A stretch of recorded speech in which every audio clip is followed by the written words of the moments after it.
friends, welcome to Kisan School of Agriculture online platform. Myself Ashok Rao. I am teaching in biology and topic genetics.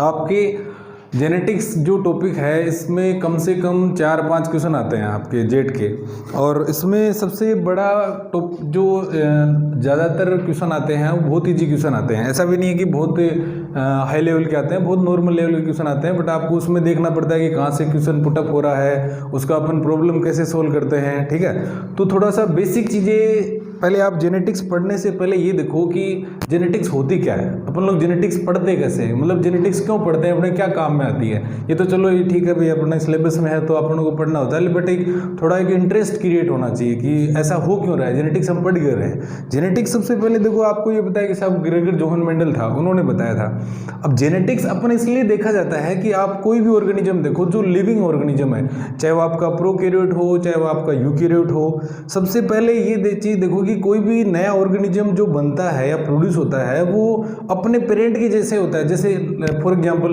Human है तो वो human के जैसा होता है, गाय है तो गाय के जैसे होती है, बफेलो है, मंकी है, और भी बहुत सारे जितने भी आप माइक्रो ऑर्गेनिज्म ले लो, लाइक आपके कोई भी प्लांट ले लो, कोई बैक्टीरिया ले लो, कोई फंगस ले लो, सारा डिट्टो अपने पेरेंट के जैसा होता है, मदर फादर दोनों का कॉम्बिनेशन होता है।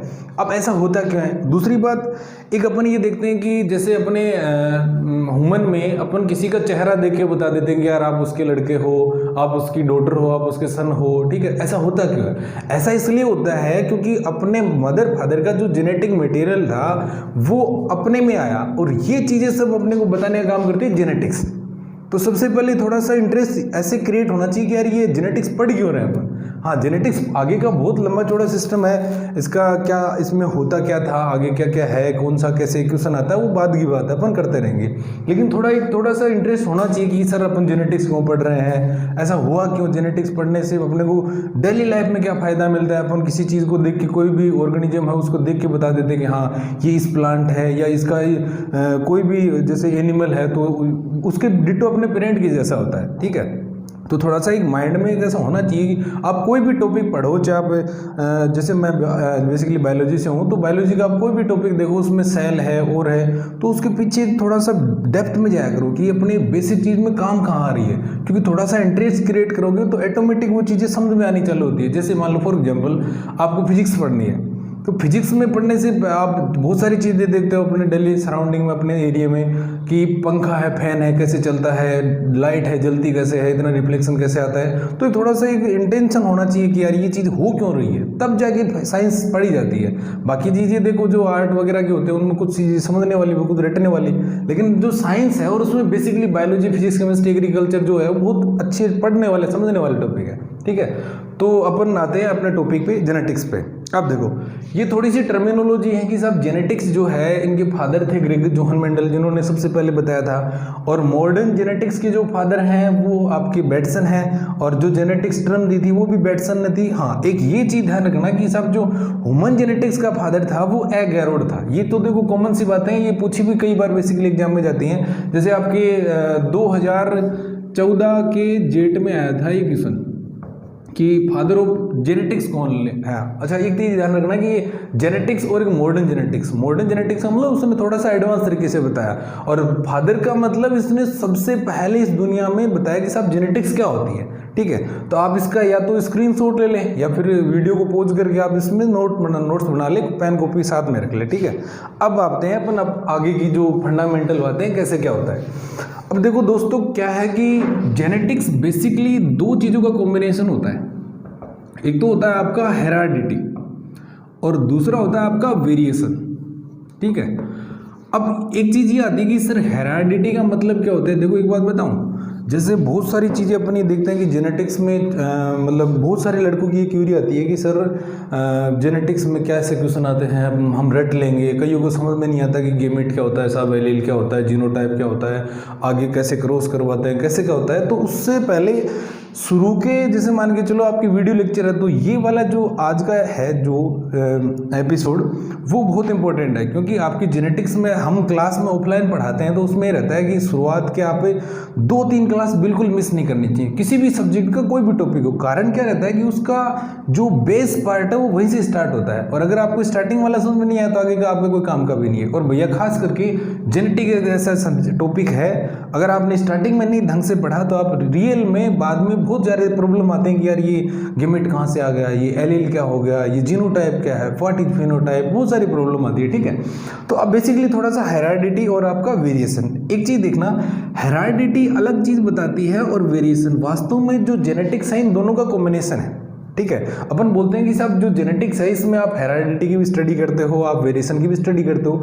तो हेरिडिटी का मतलब ये होता है कि जैसे मान लो फॉर एग्जांपल कोई भी नया ह्यूमन होता है, ठीक है, या कोई नया बेबी है, उसका जो जेनेटिक मटेरियल है ये अब उसके मदर और फादर दोनों से आता है। ठीक है, हाँ, अपन ऐसे बोलते हैं कि साहब अपने अंदर टोटल 2n=46 क्रोमोसोम होते हैं, तो 46 में से सर 23 आते हैं मदर से और 23 आते हैं फादर में से। अगर आप लोगों ने थोड़ा बहुत सेल या सेल बायोलॉजी या क्रोमोसोम का पढ़ा होगा तो उसमें देखा होगा साहब क्रोमोसोम में डीएनए होता है, डीएनए जेनेटिक मटेरियल है। ठीक है, अपने ह्यूमन के अंदर आरएनए भी होता है, बट वो डीएनए मदर फादर से डीएनए आता है, डीएनए से बाद में आरएनए उस बेबी के अंदर करेक्टर वगैरह बनाता है, प्रोटीन बनाने का काम करता है। ठीक है, तो मदर से फादर से, अभी एक चीज़ मैंने स्टार्टिंग में बोली कि अपन लोग जो ह्यूमन हैं, बेसिकली ह्यूमन की बात कर रहे हैं, अपनी शक्ल देख के, अपना फेस देख के लोग ये कह देते हैं कि साहब आप उसके लड़के हो, इसके लड़के हो। इसका मतलब उनके करेक्टर। अच्छा, एक चीज़ आपको थोड़ी सी एक चीज़ बताता हूँ, 1 मिनट आपके काम की है। देखो, डीएनए आपका जेनेटिक मटेरियल है। ठीक है, डीएनए से आरएनए बनता है, आरएनए से बनती है प्रोटीन, और प्रोटीन से आता है करेक्टर। ठीक है, अब आप ये बोलोगे कि एक चीज़ देखो यहाँ, इसलिए मैं बता रहा हूँ क्योंकि ये जो एपिसोड है उसमें बहुत छोटी छोटी चीज़ें हैं और इसमें माइनर्स ही हैं, लेकिन सीखना बहुत ज़रूरी है। कैसे? फॉर एग्जांपल आपको करेक्टर, अब व्हाट इज करेक्टर, करेक्टर क्या है? तो करेक्टर में ये चीज़ है कि सब कोई भी ऑर्गेनिज्म हो उसका जो आउटर मोस्ट पार्ट है, जैसे मान लो आउटर मोस्ट पार्ट का मतलब उसके कोई भी पार्ट, जैसे मान लो किसी की नोज की लेंथ है, किसी की टीथ है, किसी की आई है, किसी का लेंथ है बॉडी की। ठीक है, जो अपने को बाहर से दिखता है वो करेक्टर होता है। ठीक है, अब करेक्टर का मतलब कोई भी ऑर्गेनिज्म का जो भी अपने को बाहर से दिखता है। अब जैसे मान लो फॉर एग्जांपल अपन बोल रहे हैं कि जो नया बेबी है उसमें 50% करेक्टर आते हैं मदर से, 50% करेक्टर आते हैं फादर से। रियल में अपने को जो दूसरों लोग अपने को देखते हैं वो अपने करेक्टर देखते हैं, नॉट फॉर जेनेटिक मटेरियल या डीएनए। ठीक है, अदरवाइज कैसे? अगर उसमें अब करेक्टर कहाँ से आया? करेक्टर बेसिकली बनता है प्रोटीन से डायरेक्टली, बट इनडायरेक्टली प्रोटीन बनी किससे? डीएनए से। अगर डीएनए है तो आरएनए बनेगा, आरएनए बनेगा तो प्रोटीन बनेगी, और प्रोटीन बनेगा तो करेक्टर आएगा। अब डीएनए कहाँ से आया? तो डीएनए भैया ये क्रोमोसोम थे 23 और इन क्रोमोसोम के अंदर प्रेजेंट था डीएनए।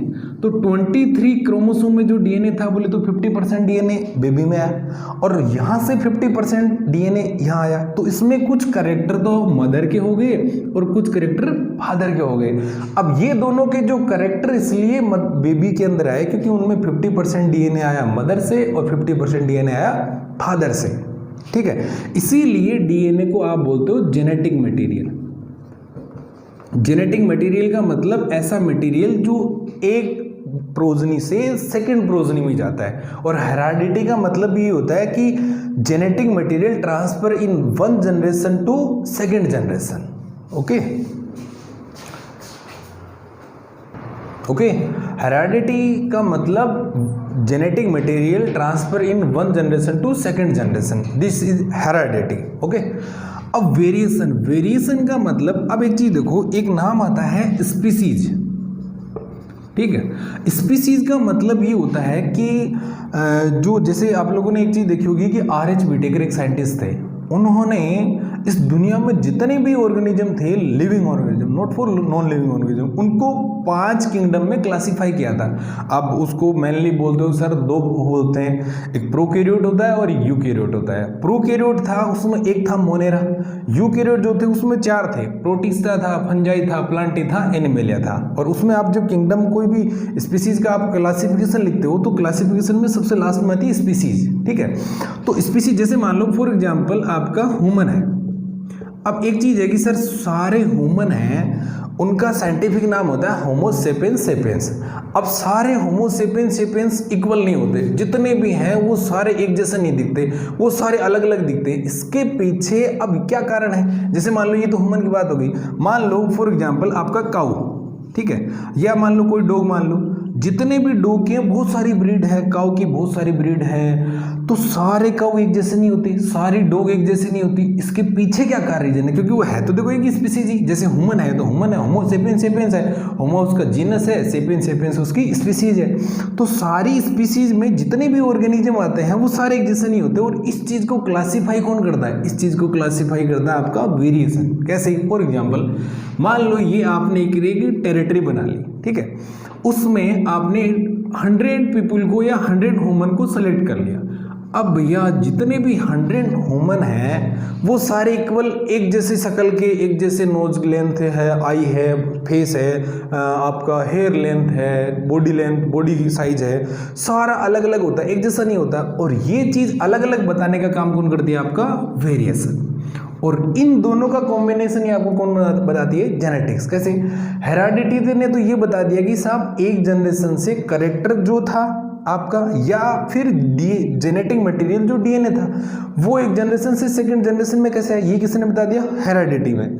और वेरिएशन ने ये बताया कि साहब जितनी भी स्पीसीज हैं उनमें जितने भी ऑर्गेनिज्म है सारे इक्वल नहीं होते, अलग अलग डिफरेंट होते हैं। कारण उनमें सबके अंदर अलग अलग करेक्टर होते हैं। और जो अलग अलग करेक्टर है, किसी की मान लो, जैसे मान लो आप ह्यूमन की बात कर लो, तो किसी की नोज लेंथ है, किसी की आई लेंथ है, किसी की टील की लेंथ है, हेयर लेंथ है, आपकी बॉडी साइज है, बॉडी शेप है, सारे अलग अलग है। और ये आपके करेक्टर, जैसे मैंने कहा कि कोई भी ऑर्गेनिज्म है उसका आउटर मोस्ट जो आपको दिखता है बाहर से, वही करेक्टर होता है। तो ये चीज बताती है आपको वेरिएशन। तो इन दोनों का कॉम्बिनेशन मिला के अपन बोलते हैं जेनेटिक्स, ठीक है। अब वेरिएशन में फिर थोड़ा सा चेंज और आ जाता है कि साहब आगे कैसे क्या होता है। अच्छा, ये जो मैंने बताया ना डीएनए से आरएनए प्रोटीन, ये एक सेंट्रल डोगमा थ्योरी थी जो वाटसन एंड क्रिक 2 साइंटिस्ट थे, उन्होंने गिवन की थी, जिसमें आप बोलते हो कि साहब जो यहीं पे बता देता हूँ आपको, डीएनए से आरएनए होता है, इसको आप बोलते हो कि साहब ट्रांसक्रिप्शन बोलते हैं। आरएनए से जो प्रोटीन होती है इसको आप ट्रांसलेशन बोलते हो, और प्रोटीन से आपका करेक्टर आ जाता है, ठीक है। तो ये भी ध्यान रख लेना, इसको बोलते हैं central dogma theory, dogma theory. और ये गिवन बाय की थी आपका Watson and Crick, okay. So again variation further आप 2 पार्ट में डिवाइड करते हो। एक तो आता है आपका कंटिन्यूअस वेरिएशन,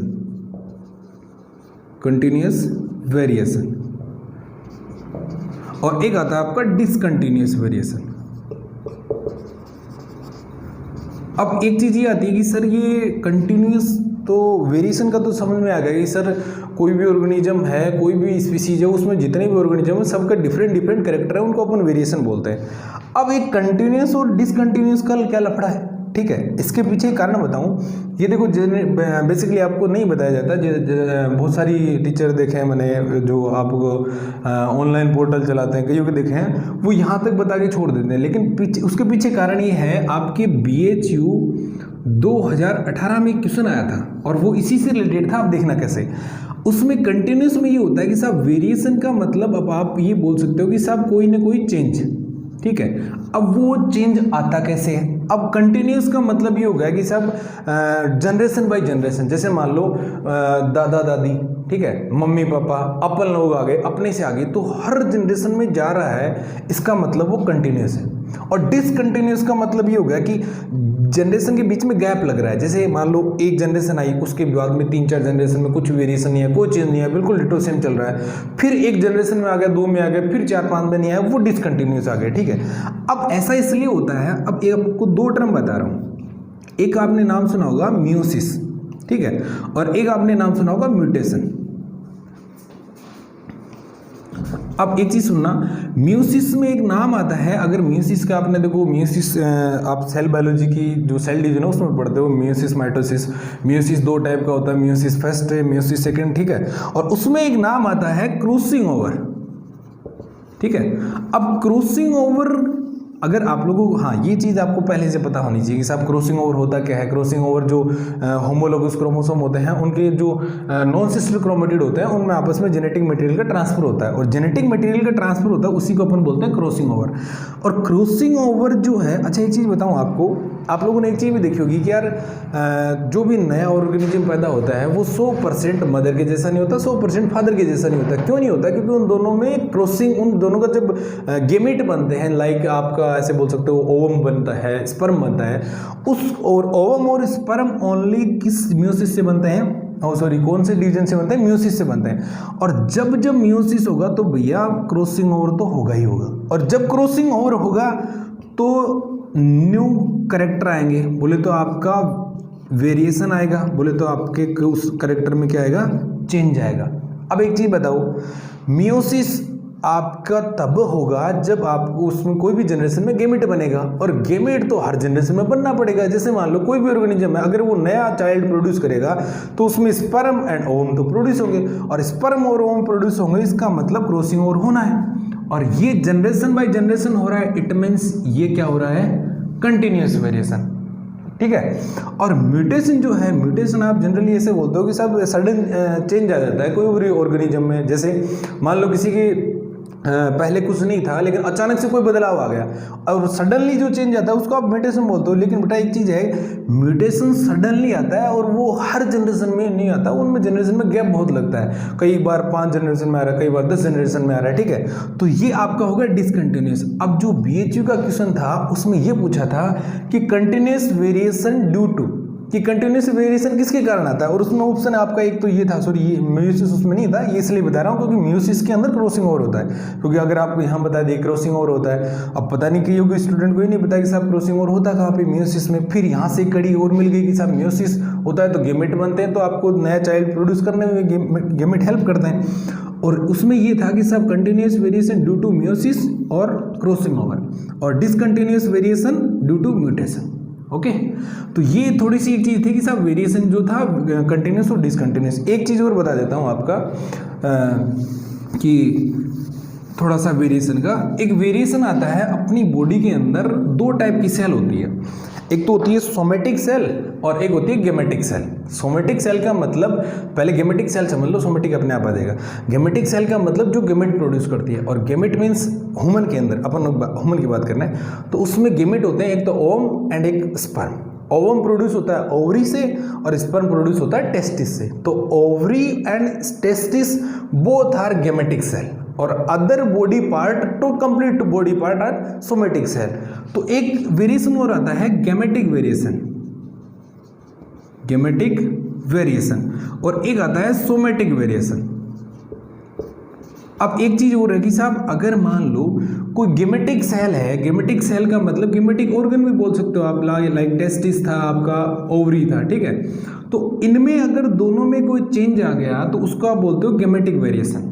और अगर पूरी बाकी बॉडी जितनी भी थी उसमें अगर चेंज आ गया तो उसको आप बोलते हो सोमेटिक वेरिएशन। अब एक चीज है कि सर इसमें से गेमेटिक वेरिएशन और सोमेटिक वेरिएशन दोनों वेरिएशन है, अब इसमें से ट्रांसफर कौन सा होता है नेक्स्ट जनरेशन में? अब एक चीज बताओ बेटा कि अगली जनरेशन के अंदर, जैसे मान लो ह्यूमन में कोई बच्चा पैदा हो रहा है तो मदर है उससे आ रहा है ओवम, ठीक है, और फादर से आ रहा है स्पर्म।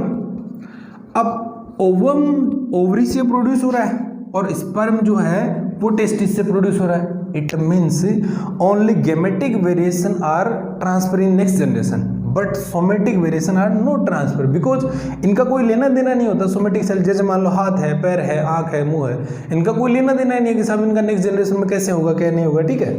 तो ये थोड़ा सा बेसिक था कि साहब जेनेटिक्स था, इसमें 2 चीज़ों की स्टडी होती है, heredity and variation. Variation are 2 types and first genetic variation and second somatic variation. Genetic variation are transferred in next generation, but somatic variation are not transferred in next generation. अब एक चीज इसमें एक दो तीन चीजें और भी आती हैं आपके इसके जेनेटिक्स से रिलेटेड। ये तो थी बेसिक सी चीजें कि सब ऐसा होता है, क्यों होता है, ठीक है। अब एक दो चीजें इनकी टर्मिनोलॉजी आती है, जिसको अपन बोलते हैं टर्म्स बोलते हैं। अब एक बात बताऊं बेटा, ये आपको जेनेटिक्स का ऐसे मान लो कि संजीवनी बूटी है। कैसे? अगर आपको ये जो टर्म्स हैं, टर्मिनोलॉजी हैं, 7-8 टर्मिनोलॉजी हैं, अगर आपको ये समझ में आ गई ना, इसका मतलब आपको जेनेटिक्स आप पढ़ लोगे आराम से, कोई दिक्कत वाली बात नहीं है, ठीक है। बता दिया, ओके। तो अब ये जो टर्मिनोलॉजी हैं, उन टर्मिनोलॉजी में कुछ ये टर्म्स आपको आनी जरूरी है। कारण ये है कि अपन जब अपन नेक्स्ट जो एपिसोड है उसमें आप देखना कि साहब मेंडल ने जो करेक्टर थे, आपने उसके 7 करेक्टर लिए थे, उनमें मोनो हाइब्रिड क्रॉस करवाया था, डाई हाइब्रिड क्रॉस करवाया था। उसके बाद में आप आगे जाते हो तो आपका एबीओ ब्लड ग्रुप आ जाता है, आपके लिंकेज आ जाता है, ठीक है। तो उसमें बहुत सारी जगह आप gene, allele, homozygous, heterozygous, what is genotype, phenotype, phenocopy, ऐसी टर्मिनोलॉजी बहुत सारी देखने को मिलेगी। अब आपको बेसिकली ये चीजें पता होनी जरूरी है कि साहब होमोजाइगस क्या होता है। जैसे नाम है होमोजाइगस, इट मींस हाँ साहब होमोजाइगस का मतलब ये है।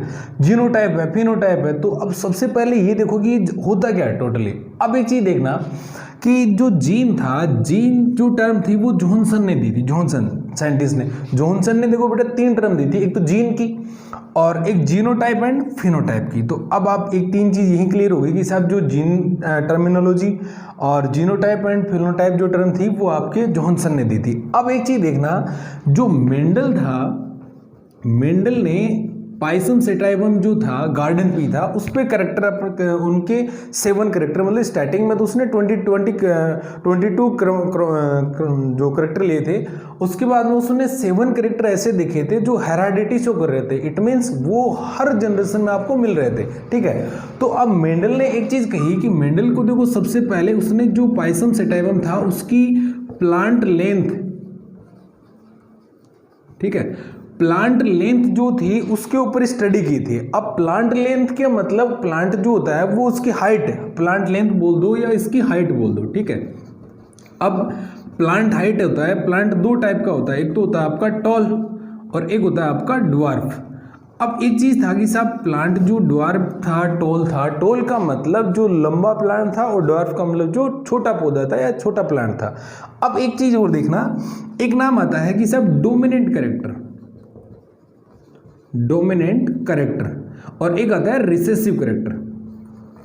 अब डोमिनेंट कैरेक्टर कौन सा होता है, रिसेसिव कैरेक्टर क्या कौन सा होता है, क्योंकि अपन जो इसके बाद में मेंडल के जो 7 कैरेक्टर है उनको देखेंगे, सब 7 कैरेक्टर कौन कौन से लिए थे, उनके कौन कौन से उसमें टाइप्स कौन कौन से थे। तो उनमें एक नाम आता है डोमिनेंट कैरेक्टर और एक रिसेसिव कैरेक्टर, ठीक है। अब ये चीज आपको यहाँ डोमिनेंट कैरेक्टर और रिसेसिव कैरेक्टर देख लिए तो आपके यहाँ पे एलील है, एलील के अंदर भी डिटो ऐसा ही मिलता है, एक तो आपका मिलेगा डोमिनेंट एलील और एक आपका मिलेगा रिसेसिव एलील, ठीक है। तो अब डोमिनेंट एलील और रिसेसिव तभी समझ में आएंगे जब आप डोमिनेंट कैरेक्टर और रिसेसिव कैरेक्टर सुनोगे। अब एक चीज सुनो, डोमिनेंट का मतलब जैसे मान लो फॉर एग्जांपल मैं आपको ये कहूं कि साहब जो फॉरेस्ट है, फॉरेस्ट के अंदर लॉयन डोमिनेंट होता है। ये अपन कई बार अपन कहते हैं कि यार अपना वो एरिया है उसमें वो तो डोमिनेंट है। डोमिनेंट का मतलब उसमें उसकी दादागिरी चलती है कि सब चलेगी तो मेरी चलेगी। अब यहाँ चीज देखो, मेंडल ने क्या देखा कि यार उसने मान लो एक जो प्लॉट था उस प्लांट में उसने टोटल 1000 प्लांट सोइंग किए या 1000 प्लांट उसने देखे, आप उसके ट्रायल के ऊपर लिए।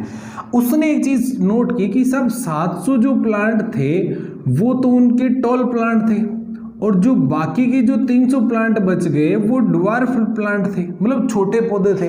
तो भैया डोमिनेंट कैरेक्टर और रिसेसिव कैरेक्टर कुछ भी नहीं होता, सीधी सी सिंपल सी बात है कि साहब जिनका नंबर ज्यादा होता है वो तो होता है डोमिनेंट और जो इसका नंबर कम होता है वो होता है आपका रिसेसिव। सीधी सी बात है भाई, लॉयन है वो फॉरेस्ट के अंदर डोमिनेट रहता है क्योंकि उसकी ज़्यादा चलती है, मतलब उसकी पावर ज़्यादा होती है। तो यहाँ पे इसका नंबर की बात करें, पावर की बात नहीं करते। तो साहब यहाँ जो नंबर ज़्यादा आता है, आप मेंडल के जो 7 कैरेक्टर हैं उनमें बाकी कैरेक्टर में भी जो 6 कैरेक्टर उनमें देखना कि साहब सबसे ज़्यादा आपको नंबर ही मिलता है। और जनरली आप अगर रूरल एरियाज से हो तो उसमें अगर पाइसन सेटाइवम या मटर की आग की खेती होती है तो उसमें आप चीज़ देखना कि जो मेंडल ने जो 7 कैरेक्टर लिए थे वो आपके फील्ड में वो ज़्यादा डोमिनेट कौन सा मिलेगा, और ये चीज़ आप नोट करना, क्योंकि थोड़ा सा आप प्रैक्टिकली देखते हो तो ज़्यादा माइंड में रहता है। अब एक चीज़ देखना कि साहब ये जो टोल और ड्वार्फ जो था, ये बात आ गई डोमिनेंट कैरेक्टर और रिसेसिव कैरेक्टर की। अब एक चीज़ सुनना, जो मेंडल ने क्या देखा, मेंडल को सबसे बड़ा इंटरेस्टिंग ये लगा कि यार मैं प्लांट उगा रहा हूँ। उसने एक बात बताऊं, मेंडल का अपन इसकी ये जो टर्मिनोलॉजी हो जाती है उसके बाद में इसकी हिस्ट्री आती है कि साहब मेंडल ने क्या किया, काम कैसे किया, उसने काम स्टार्ट कैसे किया, क्या नहीं किया, ठीक है। तो उसने एक चीज़ नोट की, क्योंकि देखो मेंडल बेचारा, ये बात है लगभग 1840 के आसपास उसने एक्सपेरिमेंट चालू किया था, और उसने ऑफिशियली एक्सपेरिमेंट किया था 1857 से 1863 तक, ठीक है, सॉरी 65 तक। अब एक चीज़ ये है कि साहब उसने इतने समय काम किया। अब देखो ये 1857 की बात है, उस समय साइंस इतना डेवलप नहीं हुई थी। उस समय मेंडल ने एक चीज़ नोट की कि यार मैं जो पाइसम सेटाइवम जो था उस प्लांट को सोविंग करवा रहा हूँ और उसका मैं एक सीड ले रहा हूँ। आपने देखा कि पाइसम सेटाइवम का सीड बहुत ही स्मॉल होता है। उसने एक चीज़ नोट की कि यार इस साला प्लांट में ऐसा है क्या कि मैं सीड को सोविंग कर रहा हूं और मेरे को 7 कैरेक्टर जो मिल रहे हैं वो हर जनरेशन में मिल रहे हैं। ऐसा भी नहीं हो रहा कि साहब उसमें एक जनरेशन स्किप हो रहा है, 2 हो रहा है, 3 हो रहा है, ऐसा भी कुछ नहीं हो रहा। तो उसने एक चीज़ नोट की कि साहब उसने एक नाम दिया जिसको अपन बोलते हैं फैक्टर। अब एक चीज़ सुनना, अपन वास्तव में आज की टाइम जो फैक्टर मेंडल ने बताया था उसको अपन जोहानसन जो भैया आए थे उन्होंने जीन बता दिया उसको। अब कैसे? मेंडल ने कहा कि साहब एक कोई न कोई एक ऐसा फैक्टर है उस प्लांट के अंदर जो कैरेक्टर को एक जनरेशन से सेकंड जनरेशन में लेके जा रहा है। अब आपने एक अपन जो जीन की बात करते हैं, जीन को आप ऐसे बोलते हो कि साहब स्मॉल पार्ट ऑफ डीएनए। और अभी मैंने आपको जो सेंट्रल डोगमा बताया था उसमें कहा था कि साहब डीएनए से आरएनए, आरएनए से प्रोटीन और प्रोटीन से कैरेक्टर। और जैसे मान लो प्लांट की लेंथ है या प्लांट हाइट है तो ये कैरेक्टर है, क्योंकि आपको आउटर पार्ट से दिख जाता है, ठीक है। तो जो प्लांट लेंथ है ये भी कहीं ना कहीं डीएनए के किसी पार्ट से ही है, और डीएनए का जो स्मॉल पार्ट है उसको आप क्या बोलते हो? जीन। तो जीन का मतलब है कि डीएनए का सबसे स्मॉल पार्ट जो अपना कैरेक्टर शो करता है, कैरेक्टर को गवर्न करता है। गवर्न का मतलब उसको नोटिस करता है कि साहब ये अगली जनरेशन में जाएगा, ठीक है।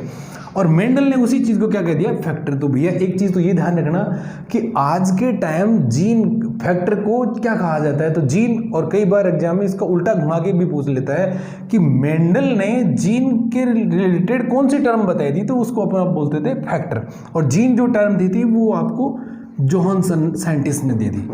अब एक चीज़ आती है कि सब एलील।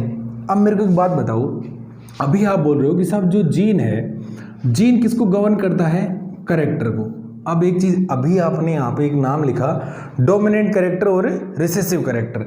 तो डोमिनेंट कैरेक्टर का मतलब जिसका नंबर ज़्यादा है और रिसेसिव कैरेक्टर का मतलब जिसका नंबर कम है। अब एक चीज़ बताओ, कैरेक्टर आया कहाँ से? जीन से।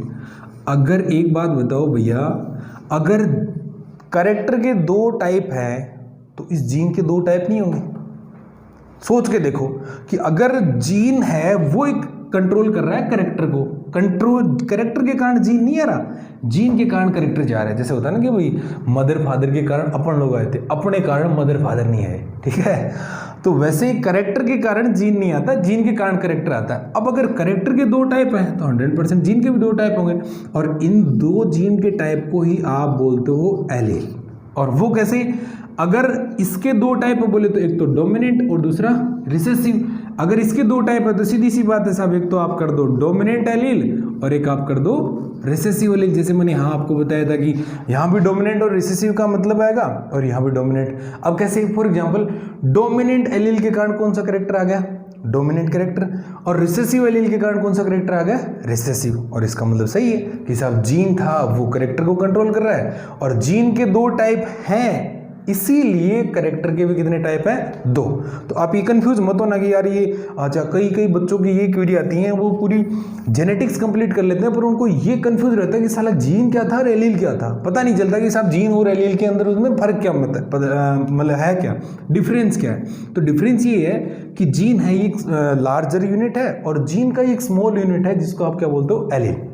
और जनरली दो एलील, एक जीन के कम से कम दो एलील मिलते हैं, दो से ज़्यादा मिल सकते हैं। और एक को आप बोलते हो डोमिनेंट एलील और दूसरे को आप बोलते हो रिसेसिव एलील। और डोमिनेंट एलील के कारण डोमिनेंट कैरेक्टर और रिसेसिव एलील के कारण रिसेसिव कैरेक्टर। अब एक चीज़ और है कि ये जो आपका एलील वाला जो पोर्शन है, इसमें जनरली लगभग कई आपके कैरेक्टर ऐसे हैं जिनमें दो से ज़्यादा एलील होते हैं, जैसे आपको जिनको आप बोलते हो मल्टीपल एलीलिज्म।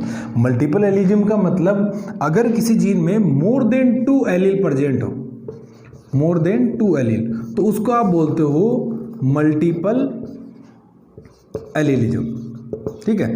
और इसको आप अपन आगे आपका जो इसके आगे का टॉपिक है, जैसे आप ब्लड ग्रुप पढ़ोगे, ठीक है, तो उसमें ये मल्टीपल एलीलिज्म वाला सारा पोर्शन आता है। अब एक चीज़ ये, इसको थोड़ा सा आप कर लो, मैं इसको रफ करने वाला हूँ।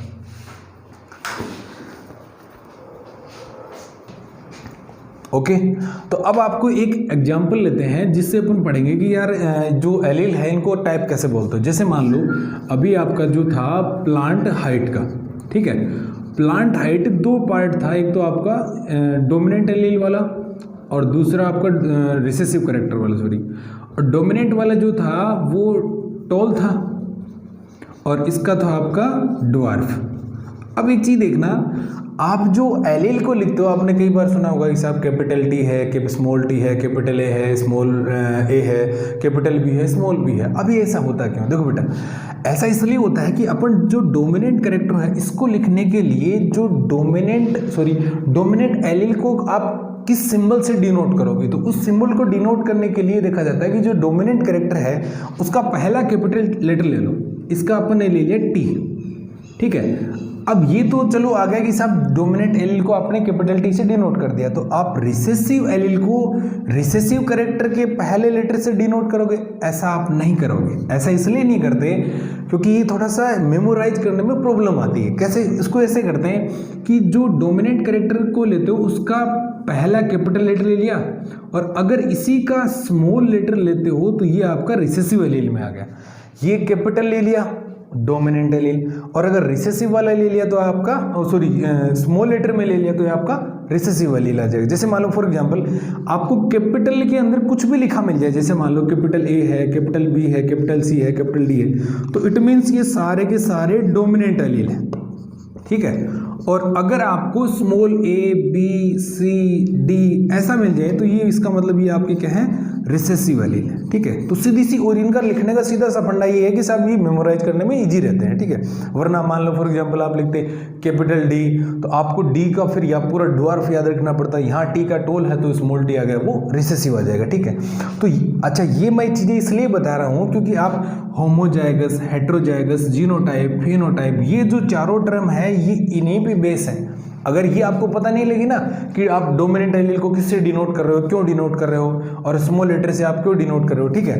अब एक चीज़ देखना, जैसे मान लो कोई भी जैसे फ्लावर कलर है, दूसरा एग्जांपल बता रहा हूँ। मान लो कोई प्लांट है, उसकी दो फ्लावर कलर है, एक तो आपका उसमें है येलो और दूसरा आपका रेड, कोई भी एग्जांपल वाइज। अब उसमें येलो वाला जो है ये डोमिनेंट कैरेक्टर है और रेड वाला जो है ये एक रिसेसिव कैरेक्टर है। इट मीन्स अगर इस एग्जाम्पल का आपको डोमिनेंट एलील लिखना है तो ये डोमिनेंट कैरेक्टर का पहला कैपिटल लेटर तो वाई लिख दिया, इसका मतलब ये एक डोमिनेंट एलील है। तो आप यहाँ पे कैपिटल आर नहीं लिखोगे, यहाँ पे आप लिखोगे स्मॉल वाई। क्यों? क्योंकि कैपिटल लेटर है वो डोमिनेंट एलील को बताएगा और स्मॉल लेटर है वो आपके रिसेसिव को बताएगा। ये चीज़ें पता होनी बहुत ज़रूरी है, तभी आप होमोजाइगस और हेट्रोजाइगस की बात को सुन पाओगे। अब मेरे को एक चीज़ बताओ, आपको मैं इनके कॉम्बिनेशन ये मिटा रहा हूँ, मैं इनको रफली कर रहा हूँ। आपको जैसे मान लो मैं इनको कॉम्बिनेशन बनाऊँ कि आपको ये कह दिया कि साहब अभी मैंने एक चीज़ बताई कि लगभग 90% 99% जीन होते हैं उनके मैक्सिमम 2 एलील होते हैं, बाकी जो बच गए वो एक्सेप्शन के तौर पे मान लो उनके मोर देन 2 एलील होते हैं जिनको आप मल्टीपल एलीजम बोलते हो। तो अपन बात करके चलते हैं कि एक एलील के एक जीन के 2 एलील होते हैं और उसमें से एक डोमिनेंट होता है और एक रिसेसिव। अब ये बात बहुत शानदार बात है, देखना यहाँ पे कि सब जो एलील है उसके कितने कॉम्बिनेशन बना सकते हो। कॉम्बिनेशन का मतलब कैसे, जैसे मान लो मैं आपको ये कह दूं कि मेरे को ऐसे कॉम्बिनेशन बनाओ जिनमें दो एलील आने चाहिए। कैसे, आपके पास दो टाइप के एलील है, एक तो डोमिनेंट टाइप का एलील है और एक रिसेसिव टाइप का एलील है। कैसे देखना एक बार, मान लो मैं पहला कॉम्बिनेशन बना रहा हूँ, एक तो डोमिनेंट का और दूसरा भी डोमिनेंट का, क्योंकि मेरे को दोनों दो एलील चाहिए। अब मेरे को कौन से दो चाहिए ये कोई लेना देना नहीं है, क्योंकि मैं कॉम्बिनेशन बना रहा हूँ इसके। और जो दूसरा है उसके मैं ले रहा हूँ एक फिर रिसेसिव का, दोनों रिसेसिव के, और यहाँ भी रिसेसिव का। अब एक चीज़ देखना कि ये दो तो कॉम्बिनेशन आ गए, इसके अलावा और कॉम्बिनेशन बन सकता है क्या, सोच के, इसके अलावा एक कॉम्बिनेशन और बन सकता है। आप बोलोगे क्या कि यार मास्टर एक बात बता, तूने डोमिनेंट का बना दिया, कोई दिक्कत नहीं है, रिसेसिव का बना दिया, अब तीसरा कॉम्बिनेशन तो ये भी तो बना सकता है ना कि एक डोमिनेंट आए और दूसरा रिसेसिव आए। तो ये तीन कॉम्बिनेशन, अब कई महान आत्माओं की ये भी डाउट आएगी कि यार मास्टर चौथा तो ये भी तो बना सकता है, एक रिसेसिव का और एक डोमिनेंट का। तो भाई मेरे ये तो बात इसकी सिमिलर ही होगी, चाहे आगे ले ले चाहे पीछे ले ले, ठीक है। तो ये कोई आपका कॉम्बिनेशन नहीं हुआ, ओनली कॉम्बिनेशन हुए आपके तीन, ठीक है। अब तीन के अंदर दो तो सेम आ गए और एक आ गया आपका डिफरेंट। अब देख बहुत शानदार चीज, 2 मिनट में समझ में आएगी। देख अभी एक टर्म आती है होमोजाइगस और हेटेरोजाइगस। देख इनको मैं थोड़ा सा अलग करके बता रहा हूं। होमोजाइगस, देखो होमो का मतलब होता है सेम, ठीक है, या फिर सिमिलर का मतलब दोनों जो चीज है वो एक जैसी होनी चाहिए, सेम होनी चाहिए, ठीक है। सेम का मतलब बिल्कुल डिटो कॉपी। अब एक चीज देखना, टोटल 3 कॉम्बिनेशन है मेरे पास, 3 से ज्यादा कॉम्बिनेशन आ ही नहीं सकते।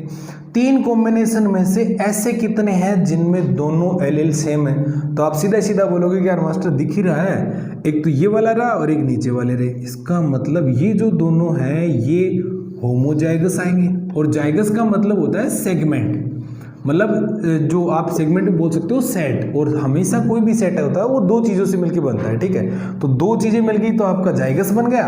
और होमो का मतलब सेम, मतलब डोमिनेंट वाला, और रिसेसिव वाला आपका क्या होगा, होमोजाइगस। अब दूसरी एक बात और आती है कि साहब आप हेटेरोजाइगस को कैसे लिखोगे। तो अब एक चीज़ देखो, हेटेरो का मतलब होता है डिफरेंट, और डिफरेंट जाइगस का मतलब वही सेट या सेगमेंट आप बोल सकते हो। डिफरेंट का मतलब दोनों चीज अलग अलग होनी चाहिए। अब टोटल 3 कॉम्बिनेशन थे, 3 में से 2 एक जैसे आ गए, और ये देख लो अपने आप ही डिफरेंट हो गया। एक तो डोमिनेंट है और एक रिसेसिव है, तो सेम तो नहीं है, और सेम नहीं है इसका मतलब डिफरेंट है। इसका मतलब ये वाला जो कॉम्बिनेशन आ गया ये आपका कौन सा आ गया, हेटेरोजाइगस। अब इसको एग्जांपल से समझते हैं। अभी मैंने आपको प्लांट हाइट ली थी, तो एक तो कैपिटल टी एलील था और एक स्मॉल टी एलील था। ये तो आपका था डोमिनेंट वाला और ये आपका था रिसेसिव वाला। अब इनको यहाँ पे डिनोट करो। देखो अगर मान लो मैं ऐसा करता हूँ डोमिनेंट, तो वहाँ पे डोमिनेंट कौन सा है, कैपिटल टी, तो मैंने एक लिख दिया कैपिटल टी। फिर एक डोमिनेंट और लेना पड़ेगा तो फिर कैपिटल टी। और अगर मैं रिसेसिव की बात करूं तो यहाँ पे रिसेसिव एलील कौन सा है, स्मॉल टी। अब ये मैंने आपको पहले बता दिया कि इसको कैपिटल में उसका टोल का कैपिटल टी ले लिया, और इसी का दूसरी एबीसीडी या सेकंड एबीसीडी का आपने स्मॉल टी ले लिया, तो आपने स्मॉल टी। तो ये भैया आपके हो गए होमोजाइगस, ठीक है।